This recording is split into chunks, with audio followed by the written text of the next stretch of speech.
नमस्कार मित्रों। ये एजुकेशन चैनल में आप सबों का स्वागत है। इंडियन पॉलिटी का जो हम लोग का नया बैच स्टार्ट हुआ है, नया क्लास जो शुरू करें इंडियन पॉलिटी, हम लोगों ने फर्स्ट लेक्चर देखा था जिसमें इंट्रोडक्शन के बारे में था। मेजोरिटी हम लोगों ने देखा था, भारतीय संविधान की विशेषताएं देखा था, सेलेंट फीचर्स ब्रीफ में देखा, और संस्थाएं किस प्रकार की होती है, संवैधानिक संस्थाएं, गैर संवैधानिक संस्थाएं, ये सब का हम लोग एग्जाम्पल में भी देखा था। राइट। आज हम लोग लेक्चर 1 को दो पार्ट में कर दिया, उसे फर्स्ट पार्ट समझ लीजिए, सेकंड पार्ट इसे समझ। आज का जो लेक्चर है सेकंड पार्ट में रहेगा। ये हम लोग परिचय वाला सारा पोर्शन आज कंप्लीट करते हैं, किसके साथ? दो चीज़ों के साथ। दो पोर्शन आज हम लोग कंप्लीट कर देंगे। एक तो करेंगे भारतीय संविधान का स्रोत क्या है कहाँ से लिया गया बहुत सारी चीज़ें भारत के संविधान में, और दूसरा भारतीय संविधान की जो विशेषताएं हैं पिछले क्लास में तो हम लोगों ने सिंपल विशेषताएं देखा था, सबसे लंबा और लिखित संविधान, स्वतंत्र न्यायपालिका, इन सब चीज़ों पे हम लोग ने किया था। 18-20 पॉइंट थे, वो पी के हिसाब से भी सही थे और इम्पोर्टेंट थे। लेकिन आज हम विशेष करके देखेंगे जो विशेषताएं हैं, संघीय विशेषता और एकात्मक विशेषता। राइट। फेडरल सिस्टम और यूनिटरी सिस्टम में इंडिया संविधान है, भारत का जो संविधान है किस तरह से है, उसके बारे में थोड़ा सा हम लोग डिफ्रेंशिएट करेंगे। और लास्ट में कुछ क्वेश्चन है, उससे हम लोग ले लेंगे। राइट। ये लेक्चर 1 हमारा कंप्लीट हो जाएगा दो पार्ट में। चलिए हम लोग स्टार्ट करते हैं। संविधान के स्रोत को हम लोग पहले देखते हैं कहाँ कहाँ से लिया गया है। राइट। स्रोत में आप जब कंट्री वाइज जाएंगे तो कंट्री में तो बहुत सारा है, ब्रिटेन है, अमेरिका है, जापान है, फ्रांस है, बहुत जगह से लिया गया है। लेकिन यदि भारत शासन अधिनियम से जाएंगे, 1773 का रेगुलेटिंग एक्ट शुरू हुआ था। सबसे बड़ा संविधान सबसे बड़ा एक तरीके से जो विशेषताएं थी किसमें थी? भारत शासन अधिनियम 1935 का था। करीब करीब दो तिहाई चीज़ें, टू थर्ड जो आइटम्स है वहीं से लिया गया था, भारत शासन अधिनियम 35 से, 1935 से। संविधान के स्रोत में देख लीजिए क्या क्या लिया गया। भारत शासन अधिनियम 1935 से क्या क्या लिया गया है। कंट्री वाइज यदि पूछेगा, यूएसए, ब्रिटेन और दो तीन कंट्री रहेगा विकल्प में, और साथ में भारत शासन अधिनियम 35 भी रहेगा, तो आप 1935 को मारेंगे फर्स्ट नंबर। ठीक है। 35 वाला अधिनियम नहीं रहेगा, तब आप कंट्री को देख मेजोरिटी के हिसाब से कौन सी चीज कहाँ से ज़्यादा लिया गया है। संघीय तंत्र कहाँ से लिया गया है? भारत शासन अधिनियम 35 से। ठीक है। राज्यपाल का कार्यालय लिया गया है, न्यायपालिका लिया गया है, लोकसभा आयोग लिया गया है, और आपातकालीन उपबंध और प्रशासनिक विवरण भी लिया। ये सब 1935 के भारत शासन। देखिए जो मेन मेन चीज़ें उसको कवर किया गया है। आप कहीं कर लीजिए तो बहुत सारी चीज़ रहेगा, लेकिन मेन मेन चीज़ें। अब ब्रिटेन से क्या लिया जाएगा, यूएसए से क्या लिया जाएगा, और यूएसएसआर से क्या लिया जाएगा, इससे थोड़ा सा कॉन्सेप्ट में। पार्लियामेंट का जो चीज़ है, पार्लियामेंट, पार्लियामेंट्री थोड़ी सी सुपरमेसी की जब बात होगी, राइट, पार्लियामेंट्री स्ट्रक्चर की जब बात होगी, कैबिनेट सिस्टम की जब बात होगा, सिंगल सिटीजनशिप की जब बात होगा, इन सब चीज़ों को कहाँ से लिया जाएगा? ब्रिटेन से लिया। और यानी कि जो पार्लियामेंट्री सिस्टम है, तो जहाँ पे पार्लियामेंट, इंडिया में पार्लियामेंट को फॉलो किया जाता है, पार्लियामेंट्री सिस्टम फॉलो किया जाता है, तो वो सारी चीज़ों को, मैक्सिमम चीज़ों को कहाँ से लिया जाएगा? ब्रिटेन से। यदि नहीं भी पता रहे तो आप ब्रिटेन को अटेम्प्ट कर सकते हैं। और उसी तरीके से जुडिशरी वाली जो चीज़ें हैं, राइट, जैसे सुप्रीम कोर्ट हो गया, फंडामेंटल राइट्स हो गया, इन सब चीज़ों कहाँ से लिया जाएगा? यूएसए से लिया जाएगा, संयुक्त राज्य अमेरिका से लिया जाएगा। मोटा मोटी बता रहा हूँ, वैसे तो अभी हम लोग 1 बाई 1 करके देखेंगे। और जो प्रस्तावना में जो जस्टिस की बात होगी, राइट, सामाजिक, आर्थिक और राजनीतिक न्याय, प्रस्तावना में जो सामाजिक, आर्थिक और राजनीतिक न्याय की जो बात होती है, क्या फंडामेंटल ड्यूटी की जो बात होती है, ये सब कहाँ कौन सा देश करेगा? ये सब कम्युनिस्ट कंट्री करेगा, यानी कि सोवियत यूनियन से ये सब लिया जाएगा। सामाजिक, आर्थिक और राजनीतिक न्याय, ठीक है, सामाजिक, आर्थिक और राजनीतिक न्याय, या फिर फंडामेंटल ड्यूटीज, ये सब कहाँ से लिया जाएगा? ड्यूटी यानी मूल कर्तव्य, ये सब सोवियत यूनियन या फिर आप रूस बोल सकते हैं आज के डेट में, वहाँ से लिया जाएगा इन सब चीज़ों को। और फ्रांस से क्या लिया जाएगा? जो फ्रांस में जो फ्रेंच रिवॉल्यूशन हुआ था, उसमें आप देखेंगे तो कुछ बंधुता, ठीक है, बंधुता वगैरह, जो ब्रदरिज्म की जो बात आई थी, राइट, उन सब चीज़ों को कहाँ से लिया जाएगा? फ्रांस से लिया जाएगा। इन सब चीज़ों को थोड़ा सा दो तीन कंट्री वाइज बाइफरकेट कर लीजिए, तो पढ़ने में आसानी होगी। और याद न भी रहे, एक्चुअली यदि याद न भी रहे तो आप कम से कम अटेम्प्ट करने की स्थिति में रहेंगे कॉन्सेप्ट वाइज। ठीक है। चलिए थोड़ा सा फैक्चुअल भी आते हैं। ब्रिटेन के संविधान से हम लोगों ने बोला पार्लियामेंट वाली चीज़ें सारी ली जाएगी, ठीक है, यानी कि संसदीय परंपरा।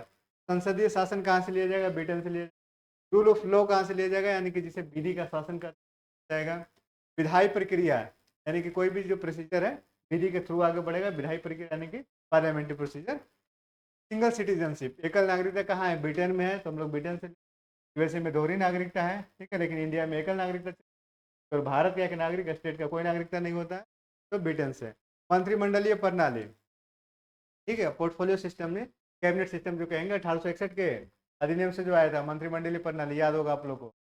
चलिए अभी तो एक्ट हम लोगों ने नहीं पढ़ा है, लेक्चर में सब हो गया होगा, तो इसमें देख लेंगे फिर से ना। मंत्रिमंडलीय प्रणाली 1861 के अधिनियम से आया था ये मंत्रिमंडलीय प्रणाली, पोर्टफोलियो सिस्टम, डिपार्टमेंटल सिस्टम। तो मंत्रिमंडलीय प्रणाली भी कहाँ से ली जाएगी, ब्रिटेन से ली जाएगी, राइट। परमाधिकार लेख, ये भी ब्रिटेन से।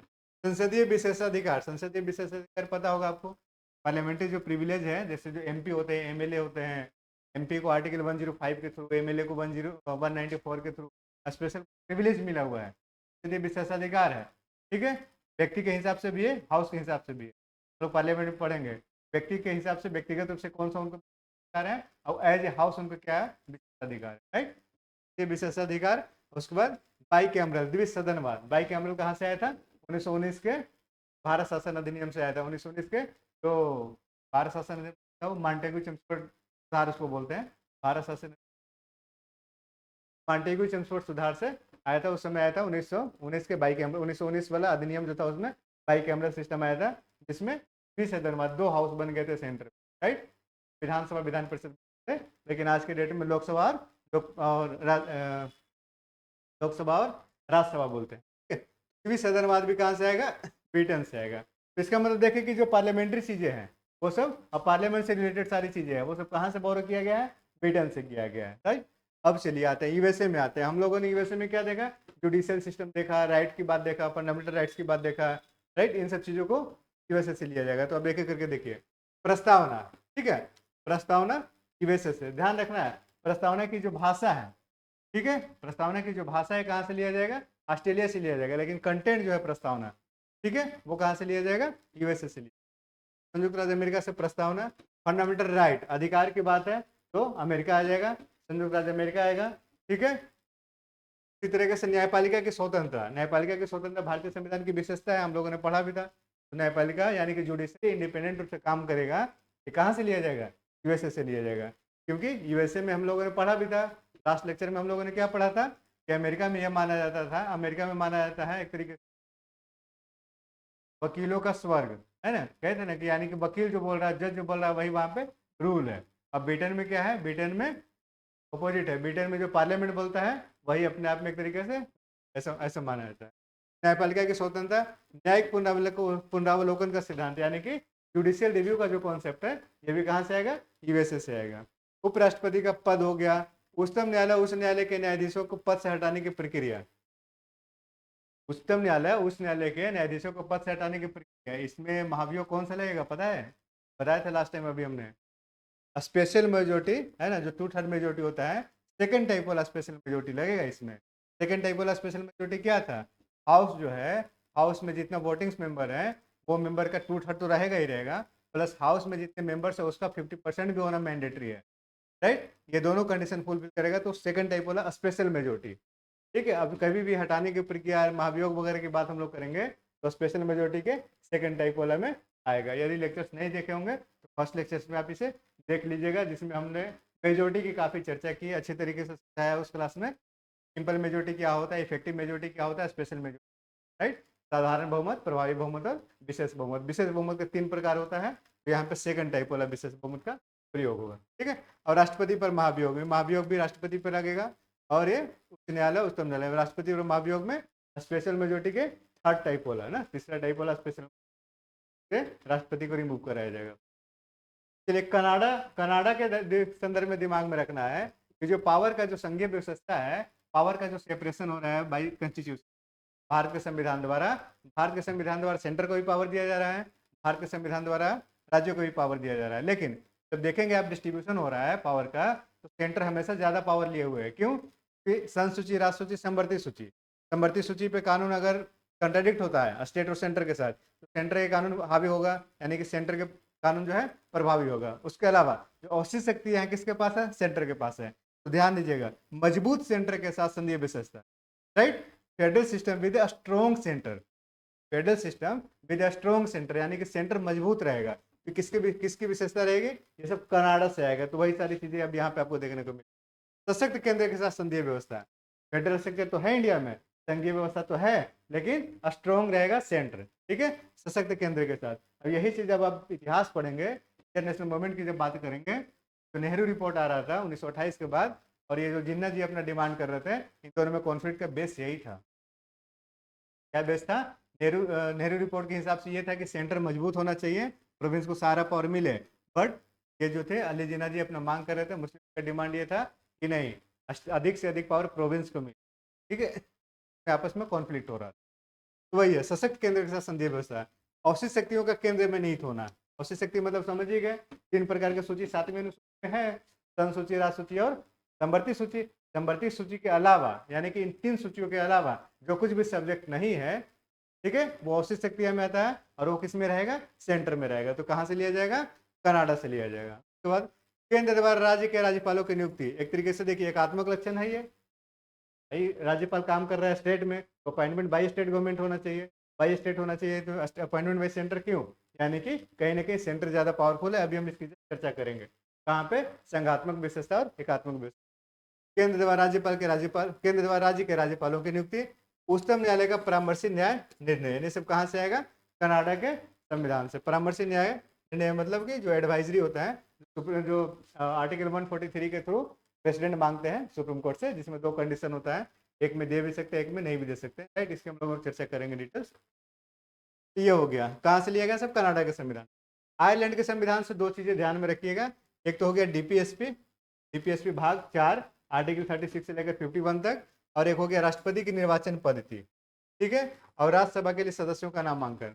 सदस्यों का नामांकन मीन्स जो नॉमिनेशन होता है राज्यसभा में, 238 प्लस 12 होता है, 238 प्लस 12 होता है।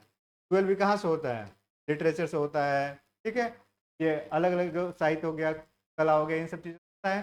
जो 12 मेंबर्स का जो नॉमिनेशन होता है, तभी तो मिलकर 238 प्लस 12 मिलकर होता है 250 होता है। ये नॉमिनेशन कहाँ से लिया गया है?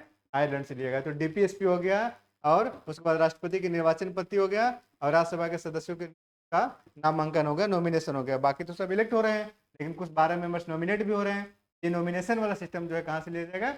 आयरलैंड से लिया जाएगा।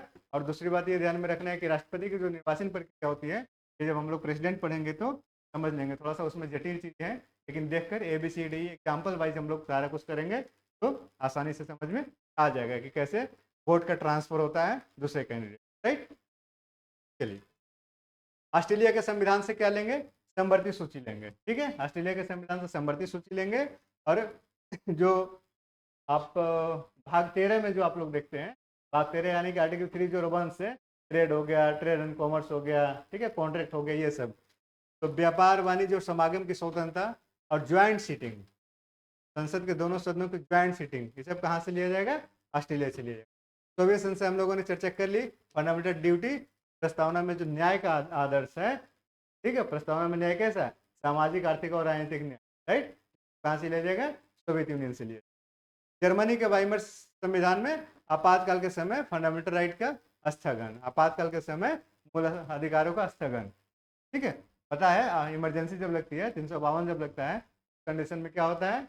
आपका फंडामेंटल राइट सस्पेंड कर दिया जाता है। लेकिन 20 और 21 को छोड़ करके और 19 में जो कंडीशन है, 3 कंडीशन में 2 कंडीशन इंप्लीमेंट होता है, 1 नहीं होता है, राइट। तो उन सब चीज़ों को हम लोग देख लेंगे जब हम लोग इमरजेंसी पढ़े।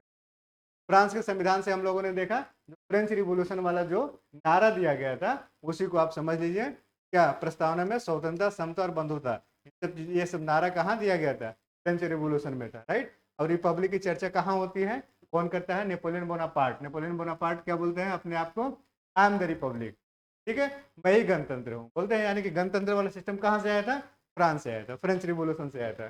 ध्यान में रखना है, गणतंत्रात्मक हो गया। और ये स्वतंत्रता, समता और बंधुता, ठीक है, ये सब टर्म कहाँ है? ये सब टर्म रूसों के समय का, यानी कि फ्रेंच रिवोल्यूशन के समय में किया गया ये सब टर्म है, ठीक है। ये सब नारा है। फ्रेंच रिवोल्यूशन तो 3-4 दौर में चलता है फ्रेंच रिवोल्यूशन, उसमें ऐसे एक करके नारा आता है, ठीक है। और उसी में रिपब्लिक को इन्होंने नेपोलियन बोनापार्ट ने डिफाइन किए थे, आई एम द रिपब्लिक, यानी कि रिपब्लिक एक ही व्यक्ति में समाहित हो गया। पढ़िएगा आप इतिहास, काफी इंटरेस्टिंग है फ्रेंच रिवोल्यूशन। साउथ अफ्रीका का अमेंडमेंट, दक्षिण अफ्रीका से संविधान से क्या लिया जाएगा, कॉन्स्टिट्यूशनल अमेंडमेंट का प्रोसीजर लिया जाएगा, राइट। संविधान संशोधन की प्रक्रिया, संविधान का संशोधन वैसे तो आर्टिकल 368 में दो तरीके से होता है, लेकिन एक सिंपल मेजोरिटी से भी होता है। तो इंडिया में संविधान संशोधन यदि प्रक्रिया देखा जाए तो 3 प्रकार से होता है, राइट। लेकिन 368 में जो दिया हुआ है उसमें 2 प्रकार का है। तो वही प्रक्रिया, संविधान संशोधन की प्रक्रिया कहाँ से, साउथ अफ्रीका से। और राज्यसभा के सदस्यों का निर्वाचन, वहां पे राज्यसभा के सदस्यों का नामांकन था, यानी कि वहां पे नॉमिनेशन की बात हो रही थी, यहाँ पे इलेक्शन की बात हो रही है। यानी कि 238 जो मेंबर्स हैं 38, इनका इलेक्शन कैसे होगा, वो साउथ अफ्रीका के संविधान से किया गया, बोरो किया गया। जापान के संविधान से क्या लिया गया है, विधि द्वारा स्थापित प्रक्रिया, और आर्टिकल्स का जो प्रोविजन है वो लिया गया है जापान के संविधान, राइट। विधि द्वारा स्थापित प्रक्रिया और का प्रावधान कहाँ से लिया गया है, जापान से। अब क्वेश्चन आपका मेंस में आता है, भारत का संविधान उधार के समान का बोरा है ध्यान है आपको, भारत का संविधान उधार के समान का बोरा है। इसको आप जस्टिफाई कर सकते हैं, नहीं भी कर सकते, लेकिन फाइनल आंसर में आपको देना है कि उधार के समान का बोरा है। कुछ मात्रा में आप कह सकते हैं, लेकिन फाइनली आपको देना है इसका आंसर। यहाँ पे जो डाइवर्सिटी है उस हिसाब से चीज किया गया है, और एज इट इज न लेकर के उसको अपने अकॉर्डिंग उसको ढालने की कोशिश की है, ठीक है। ऐसा नहीं कि हमने बस उधार का दूसरे के संविधान से लेकर सारा कुछ चला रहे, हमें हमारी नीड के हिसाब से उस चीज़ों को लिया गया और अपने अकॉर्डिंग उसको डाला गया, ऐसे करके जस्टिफिकेशन है इसमें। भारतीय संविधान में मौलिकता नहीं है, विभिन्न संविधानों का सम्मिश्रण है। इसका भी एक तरीके से आपको अपने अकॉर्डिंग जस्टिफिकेशन देना है। मौलिकता है, मौलिकता का मतलब ये नहीं होता है कि केवल नए चीज़ों को लाना है, पुराने चीज़ों को भी नए तरीके से, ठीक है, अपने अकॉर्डिंग उसको ढालना, यह भी एक मौलिकता ही होता है आपको जस्टिफिकेशन में। आप कहेंगे तो एक दो क्वेश्चन का मेंस का भी डिस्कस कर लिया करेंगे, लेकिन मैं अभी इसलिए नहीं कर रहा हूँ कि कंप्लीट एक तरीके से इंडियन पॉलिटी का पूरा बैच है, प्री मेंस सारा चलने, और अभी मेंस टेस्ट सीरीज चलना ही है तो उसका तो डिस्कशन होगा ही, उसका भी देखें। इंडियन पॉलिटी का तो डिस्कशन नहीं कराऊंगा, फिर आप लोग इन सब सारे क्वेश्चन को देख ही लेंगे। चलिए, विशेषता क्या होती है, संघीय विशेषता और एकात्मक विशेषता, राइट। संघीय विशेषता और एकात्मक विशेषता को समझने की कोशिश करिए। देखिए, एक भारत का ये संविधान है, किसी भी देश का एक संविधान है, राइट। संविधान क्या कर रहा है, पावर दे रहा है, पावर दे रहा है केंद्र को, सेंटर को, ठीक है। और यही संविधान क्या कर रहा है, पावर दे रहा है किसको दे रहा है, शक्ति जिसको कह सकते हैं राज्य को, यानी कि ताकत, शक्ति, सत्ता, यानी कि जो कुछ भी किए संविधान द्वारा केंद्र को पावर दिया जा रहा है, और इसी संविधान द्वारा यदि राज्य को पावर दिया जा रहा है तो इसको क्या कहते हैं, संघीय व्यवस्था कहते हैं। क्या कहते हैं, संघीय व्यवस्था कहते हैं, राइट। एक दूसरा कंडीशन देख लिए, संविधान पावर दे रहा है किसको, केंद्र को, और ये केंद्र पावर किसको दे रहा है, राज्य को। ये क्या कहलाएगा, ये यूनिटरी सिस्टम कहलाएगा, एकात्मक व्यवस्था कहलाएगा। क्या कहलाएगा, एकात्मक व्यवस्था कहलाएगा। बिल्कुल सिंपल है, समझ लीजिए। यानी कि कॉन्स्टिट्यूशन के द्वारा यदि पावर का डिवीजन हो रहा है सेंटर में, स्टेट में, अब तो खैर लोकल गवर्नमेंट में भी हो रहा है, ऐसे कहिए, ठीक है। सब्जेक्ट डिवाइड किया गया है। पंचायतों को 29 विषय है, नगर पालिका को जो 28 विषय है, पंचायतों को 30 विषय ना, नगर पालिका को जो 19 विषय, ये सब जो मिल रहा है क्या है, संविधान के द्वारा ही मिल रहा है। एक तरीके से देखिए, यानी कि भारत के संविधान यदि पावर देती है केंद्र को, और वही भारत के संविधान यदि पावर देती है राज्य को, यदि इस तरह की व्यवस्था हो किसी भी देश में, I am not saying about India, right, I am discussing about any of the country, okay. उस सिस्टम को क्या कहेंगे, that system will called federal system, right, federal structure. And just opposite, यदि पावर एक तरीके से संविधान पावर दे रहा है सेंटर को, और सेंटर अपना पावर डिलीगेट कर रहा है स्टेट को, इस तरह के कहीं सिस्टम हो तो ये यूनिटरी सिस्टम कहलाता है, ठीक है। अब सवाल यह है कि किसी भी देश का आप संविधान उठा करके देखेंगे, या तो संघात्मक में फिट होगा, या एकात्मक में फिट होगा, या कुछ पोर्शन उसका संघात्मक में आएगा, कुछ पोर्शन उसका एकात्मक में, राइट। डिफिनीशन आप समझ गए हैं, ठीक है। तो उसी तरीके से भारत के संविधान का मेजरमेंट करना है और रखना है कि भारत के संविधान कहाँ पर आकर के फिट बैठता है, क्लियर, ठीक है। भारत का संविधान कहाँ पर आकर फिट बैठता है, ठीक है। अब इसमें आप एक दो पॉइंट्स और देखने की कोशिश कीजिएगा, यानी कि कोशिश आपको ये करना है कि यदि सेंटर मजबूत हो रहा है, कोई ऐसा वर्ड के द्वारा यदि सेंटर मजबूत हो रहा है, एक तरीके से एकात्मक का लक्षण होगा। राज्य की अगर जो पावर है एज इट इज रह रही है, इसका मतलब व्यवस्था का लक्षण, ठीक है। इन सब समझना है वर्ड बाई वर्ड। चलिए एक एक करके, दो सरकार, केंद्र और राज्य, किसकी विशेषता है? संघीय विशेषता है। ठीक है, यदि एक ही सरकार होगा, केवल केंद्र का सरकार होगा, तो राज्य का तो कोई अस्तित्व नहीं रहेगा, राज्य के ऊपर तो, है ना, क्या हो सकता है, केंद्र द्वारा शासन कर लिया जाएगा, जैसे 356 के संदर्भ में होता है। ठीक है, तो 356 के संदर्भ में क्या होता है, एकात्मक विशेषता हो जाता है ना, या 352 के संदर्भ में कई बार राज्य डिजोल्व हो जाता है। इसीलिए जब दो सरकार है, केंद्र और राज्य, तो किसका विशेषता रहेगा? संघीय विशेषता रहेगा। शक्तियों का विभाजन किसका विशेषता रहेगा? संघीय विशेषता। कोई यदि दिक्कत हो रही हो इसमें चैट कर लीजिएगा, मैं अपना नंबर देता हूँ, आराम से मैं समझा दूंगा। पढ़ना और पढ़ाना ही हमारा क्या है, हॉबी है, तो कोई दिक्कत नहीं। मैं यहाँ भी फ्री क्लास देता हूँ, बहुत सारे संस्थान पढ़ाते रहता हूँ, आप लोग को भी 1-2 क्लास फ्री कर देंगे, राइट। बट यदि आप क्लास ले रहे हैं, रेगुलर क्लास ले रहे हैं, तो थोड़ा सा माइंड को कंसंट्रेट करके कम से कम इंडियन पॉलिटी, हिस्ट्री और करंट वाला पोर्शंस को आराम से समझ लीजिए। हिस्ट्री और पॉलिटी में तो कोई भी क्वेश्चन गलत नहीं होना चाहिए, या तो फ्री हो या फिर मेंस हो। मेंस में कुछ नहीं करना होता है, क्वेश्चन को बस तोड़ना होता है। क्वेश्चन यदि ब्रेक करना आ गया, समझ आ गया, तो आराम से अच्छे खासे नंबर ला सकते हैं किसी भी एग्जाम में, चाहे यूपीएससी हो स्टेट पीसी। ठीक है, सेपरेशन ऑफ पावर है, क्या रहेगा? संघीय विशेषता। लिखित संविधान, संविधान लिखा हुआ है, यदि लिखा हुआ संविधान नहीं रहेगा तो सेंटर अपने हिसाब से उसको मोल्ड कर सकता है, तोड़ मरोड़ कर सकता है। संविधान लिखा हुआ है तो स्टेट का पावर क्या है? प्रिजर्व है, रिजर्व है। ठीक है, संविधान की सर्वोच्चता, संविधान की सर्वोच्चता, अगर संविधान सुपर नहीं रहेगा तो सेंटर कभी भी पार्लियामेंट के थ्रू, पार्लियामेंट्री प्रोसीजर से क्या करेगा? अमेंडमेंट कर देगा। बट हमेशा देखेंगे सुप्रीम कोर्ट और पार्लियामेंट के बीच में जो कॉन्फ्लिक्ट होता है तो क्या कहा जाता है? Constitution is the supreme body. ठीक है, कॉन्स्टिट्यूशन हमारा सुप्रीम है, न पार्लियामेंट सुपरमेसी है और ना जुडिशरी का सुपरमेसी। सुपरमेसी किसकी है?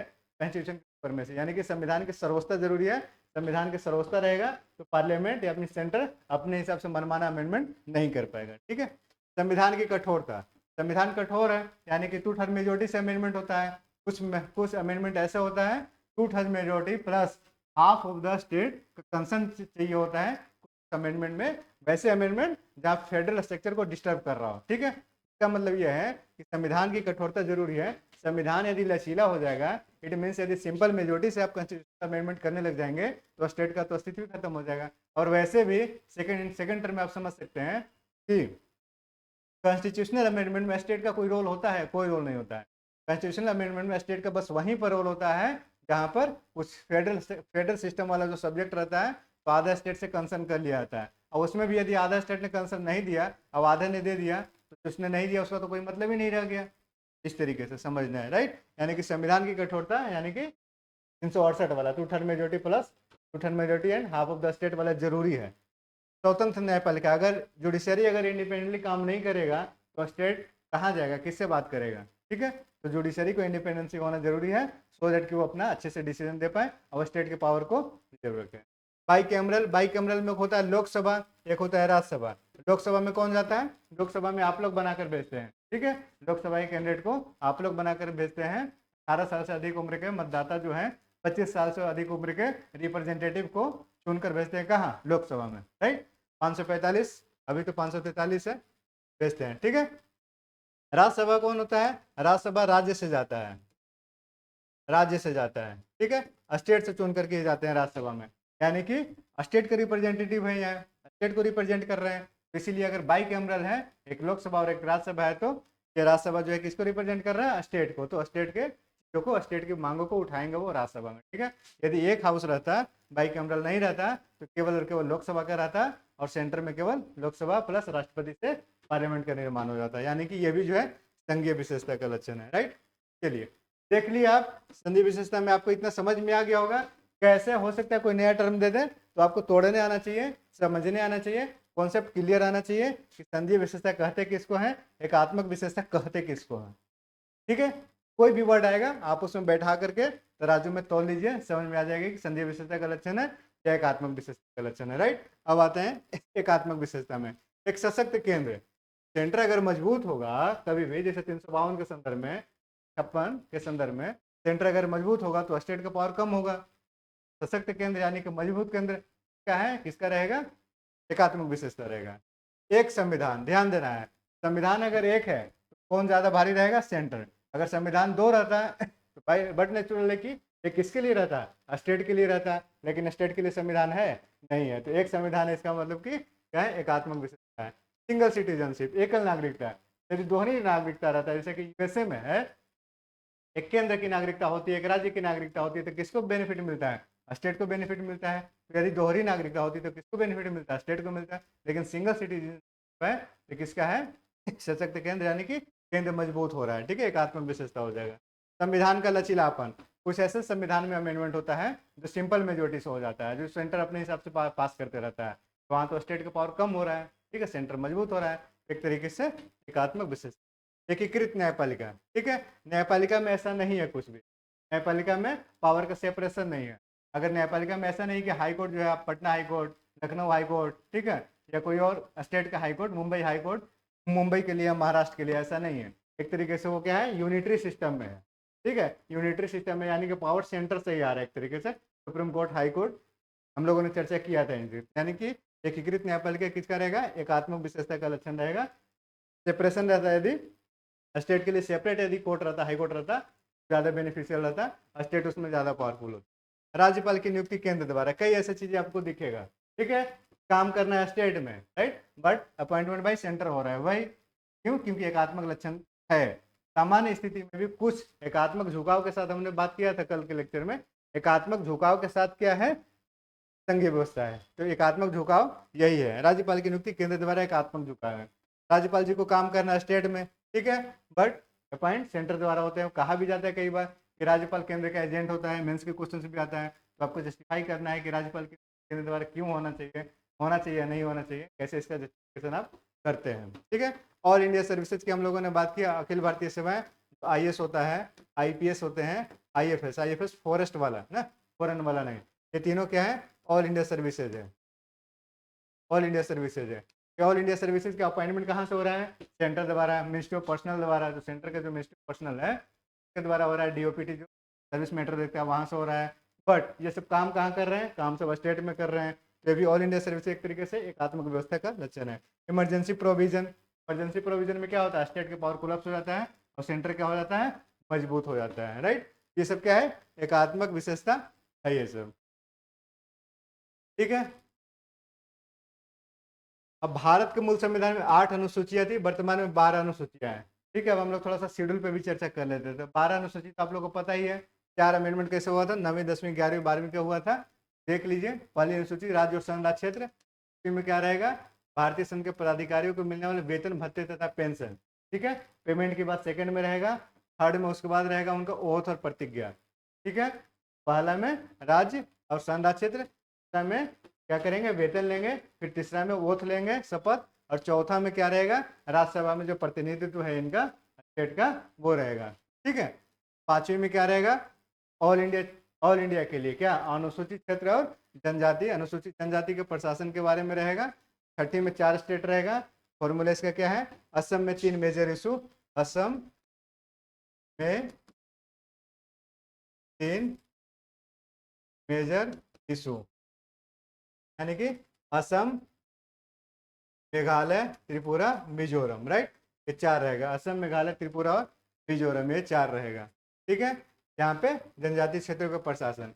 7वीं अनुसूची में ध्यान में रखना है, 7वीं सूची कौन कौन सूची? केंद्र सूची, राज्य सूची और संवर्ती सूची। ठीक है, 8वीं अनुसूची में 22 भाषा है।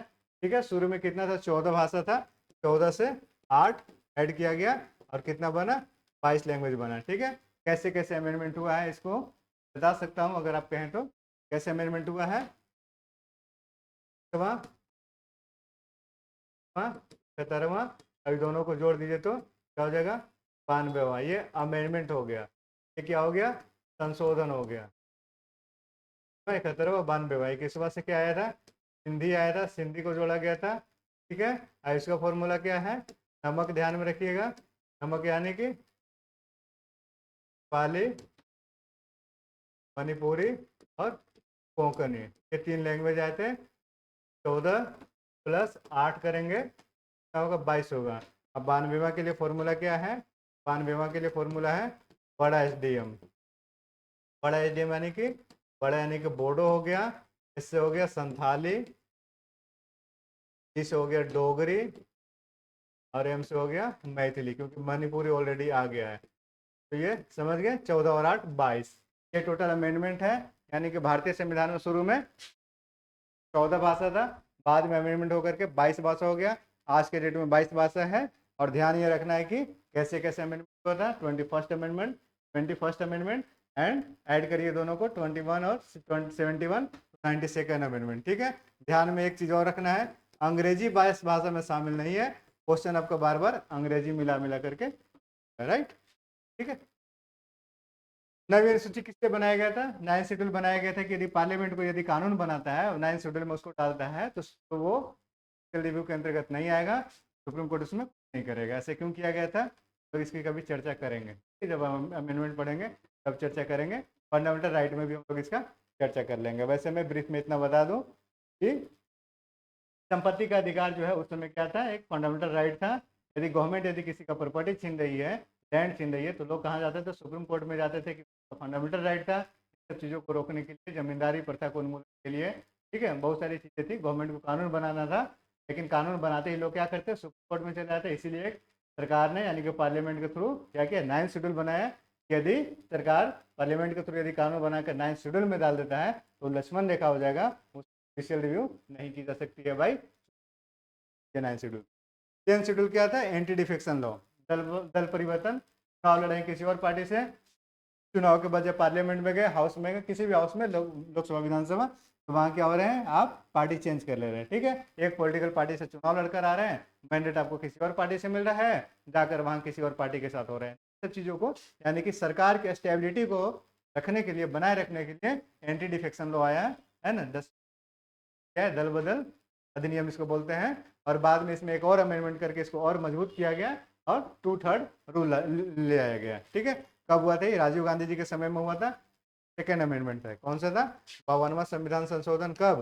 1985, 1985। ठीक, चलिए 11वीं अनुसूची आपको पता है, 73वां संविधान संशोधन, 12वीं अनुसूची 74वां संविधान संशोधन। अमेंडमेंट का ईयर दोनों का 92 रहेगा, बट विद इफेक्ट फ्रॉम कब से इंप्लीमेंट हुआ है? 1903 से। 24 अप्रैल 1993 से पंचायती राज दिवस, यानी कि पंचायत वाला जो था 92वां संविधान संशोधन जो था, कब?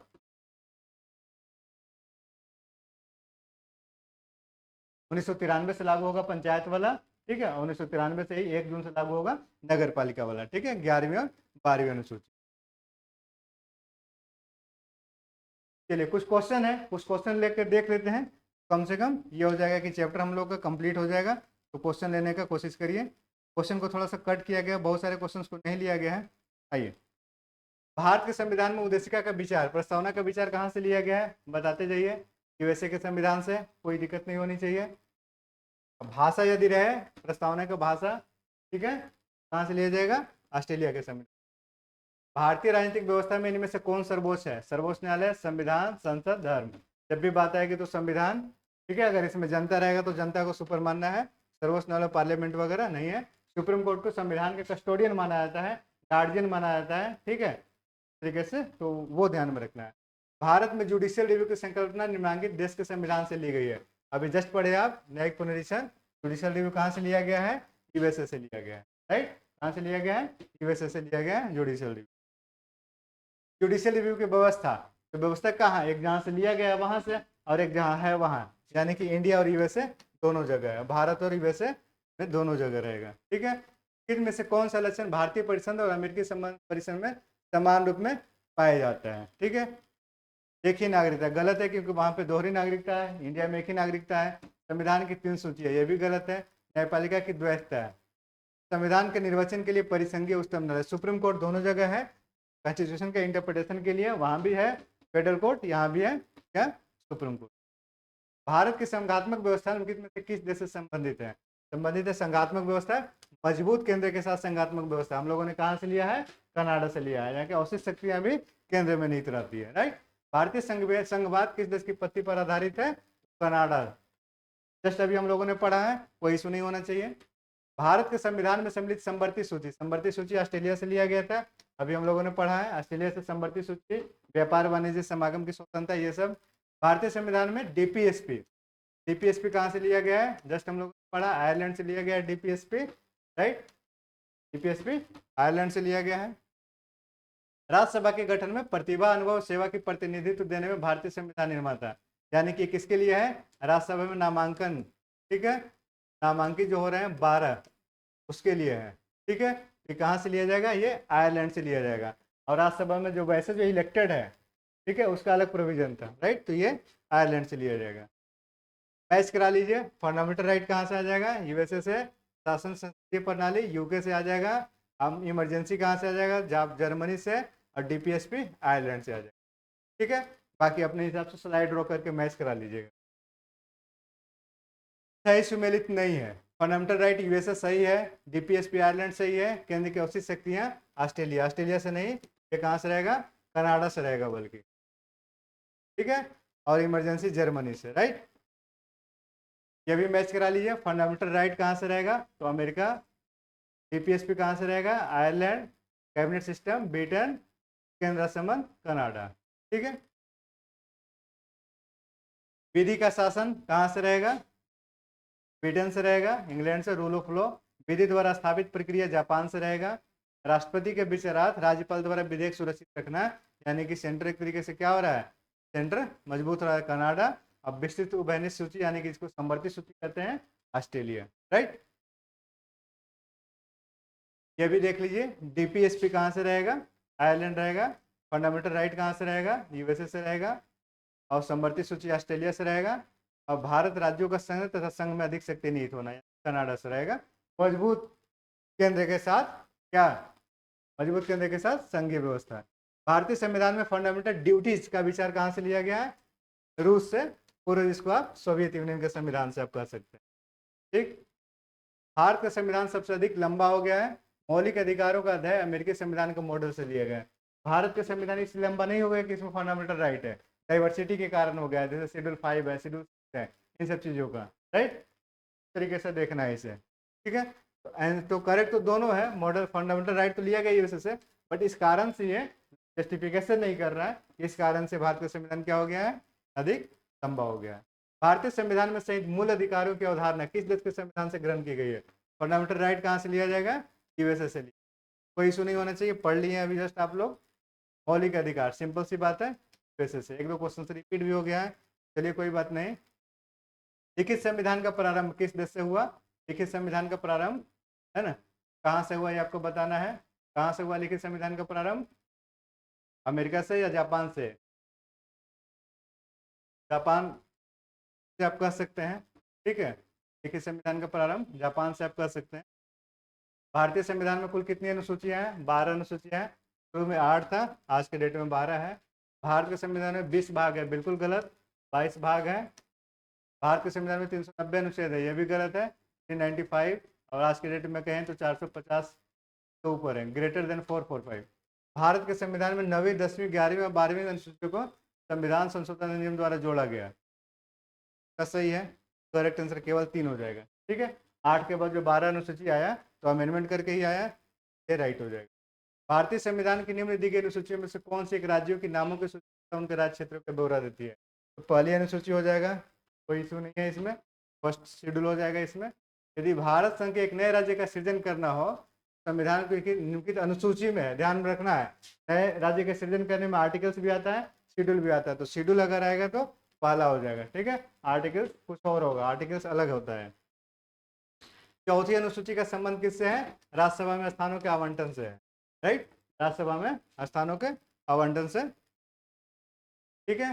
भारतीय संविधान की 3वीं अनुसूची क्या उबंधित है, तो ध्यान में रखना है, जो भी ओथ ले रहे हैं तो ओथ वाला में ध्यान में रखना है, प्रेसिडेंट के लिए अलग से रहता है 60, आर्टिकल 60, ठीक है।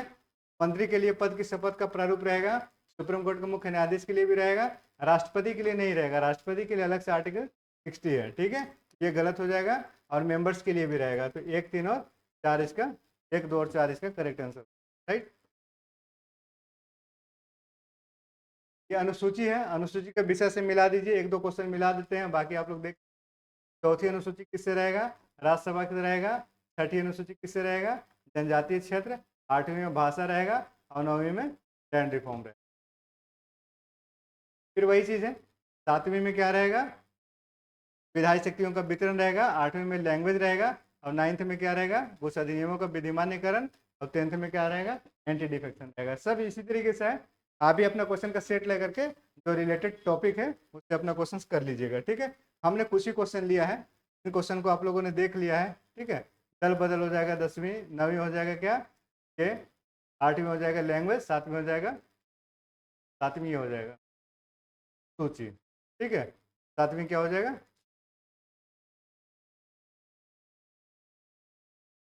और किस प्रधानमंत्री के कार्यकाल के दौरान भारत के संविधान में 9वीं अनुसूची, हम लोगों ने 9वीं अनुसूची में पढ़ा था, कब हुआ था, फर्स्ट अमेंडमेंट, ठीक है, फर्स्ट अमेंडमेंट हुआ था, और कब, 1951 में। तो 1951 में प्राइम मिनिस्टर कौन रहेंगे, जवाहरलाल नेहरू जी रहेंगे।